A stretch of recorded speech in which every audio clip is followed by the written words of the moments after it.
record-breaking temperatures have gripped Phoenix, Arizona. Why are you using gloves? To protect my hands from the heat, from basically the metal in the carts. You burned yourself so far? When I don't have them on, yes. Right now we have 109 degrees in Phoenix, Arizona, which is pretty hot, but it seems to be normal here. However, last week there were many days where records were broken. On Sunday, June 18th, Phoenix reached 118 degrees, with nearby Tucson hitting 115. Yuma, Arizona soared to 120 degrees. That's the city's fourth hottest day on record. On Tuesday, June 20, Phoenix recorded its fourth hottest day ever as well, reaching 119 degrees. On June 21st, officially the first day of the summer, it got so hot that planes were grounded. The forecast was 117 Fahrenheit. And by 10 p.m. the temperature was reading 103 Fahrenheit. On social media you can find pictures of people driving with oven mittens or trying to keep cool with ice packs in their cars. Dogs using shoes to walk in the pavement. So are these record highs a symptom of climate change? High temperature records are being broken more frequently now than ever before. So that may be an indication that the Earth is become a hotter place. Randall Cerveni is the president's professor at Arizona State University, Geographical Science and Urban Planning School. He's also the rapporteur on extreme records for the World Meteorological Organization. With the increase of anthropogenic carbon dioxide in the atmosphere, one of the most common scenarios that we see in the models is that not so much the high temperatures are getting higher, although they are slightly. The bigger thing is that our low temperatures for the day are getting much higher. So that back 20, 30 years ago in Phoenix, Arizona, we very rarely had temperatures that were in the 90s for lows. Today, during the summertime, we'll have several days where 90 degrees is actually, or higher, is actually our low temperature for the day. Last year, between June 14th and July 14, 2016, Phoenix Fire Regional Call Center dispatched 279 assignments under the Code of Heat-Related Illness. For the same 30-day period in 2017, Phoenix Call Center dispatched 977 assignments under the same code. That's 498 more calls than last year for the same time period. The first sign for heat stroke is heat exhaustion. That's when you start feeling nauseous, maybe some vomiting, kind of dizzy, you can get tired, some muscle cramps, real sweaty, and that's heat exhaustion. That's something we have to be conscious of, and it's important for people to realize that the temperatures here are much hotter than where they're probably from, and they need to drink lots of water. And that water needs to start 24 hours ahead of time. Drinking it as soon as you start feeling thirsty or tired, it's too late at that point. It's still important to drink at that point, but it's too late to combat those signs of the heat exhaustion. So it's important to start drinking lots of water about 24 hours ahead of time. Captain Axel Roth from the Phoenix Fire Department warns that heat stroke can take over very fast, often with progressive symptoms that could go unnoticed until it's too late. Heat exhaustion, if it's not treated, if somebody doesn't get water, doesn't cool off, then it turns into heat stroke.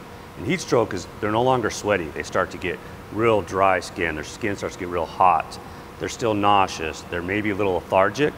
Their heart rate will start to elevate. The respiratory rate can also slow down, and they can become unconscious. And that's a very serious, life-threatening emergency. One of the hardest things to do to survive here in the heat, in the sun, in Arizona, is when you leave your car in the sun. Let's say you're working, you're at school, whatever. You come out, open the door. Wow. It's like when you're cooking and you open the door of the oven to see if your food is ready. Well, here in Phoenix, Arizona, your food is ready because this is extremely hot. In past weeks, we have seen many examples of people cooking all kinds of stuff in their cars. To understand the science behind this, I visit Arizona State University, where I met Dr. Medial, a German scientist specialized in heat mitigation, who's conducting very precise measuring temperatures at the ASU campus. So this is a mean radiant temperature card. It measures how you experience air temperature in a hot, dry desert like Phoenix. It has an air temperature humidity sensor, This is similar to a sensor you would find at the airport. It has a wind speed and direction sensor, a GPS so that we know the cart's location, and then these are 3 pairs of net radiometers. And those measure the incoming and outgoing radiation. So it measures the radiation from the direct sunlight, that's the short wave. It measures the long wave radiation, that's the heat that's emitted from surfaces that have been sun exposed. And we measure this in all 6 directions. So there are 2 front and back, 2 left and right, and then 2 up and down facing sensors.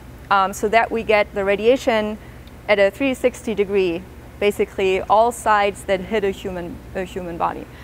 This card carries a system that the local scientists call Martin because it measures radiant temperature. Ariane uses it to check readings in different parts of the campus and the city of Phoenix, recording the findings to validate the accuracy of results by computer models that predict temperature.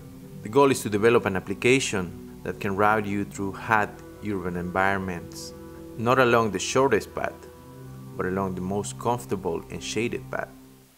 So if the air temperature at the airport is 120 degrees Fahrenheit, mean radiant temperature can vary much more than the air temperature data from the airport.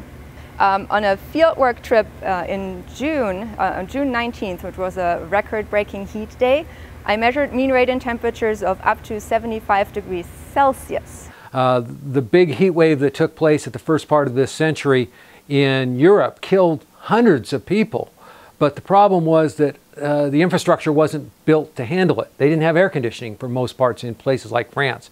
In the late 90s, there was a heat wave that centered itself over Chicago, Illinois, and over 500 people died within a 2-week period.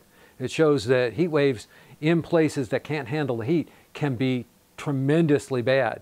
And given the fact that more high temperature records are being broken around the country and around the world, likelihood of having the potential for more heat waves increases.